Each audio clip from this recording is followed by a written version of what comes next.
أعوذ بالله من الشيطان الرجيم.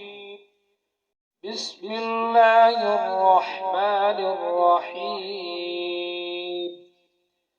القارعة ما القارعة وما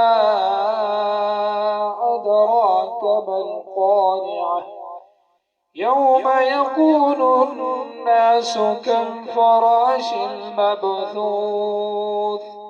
وتكون الجبال كالعهن المنفوش فأما من ثقلت موازينه فهو في عيشة راضية وأما من خفت موازينه فأمه هاوية وما أدراك ما هي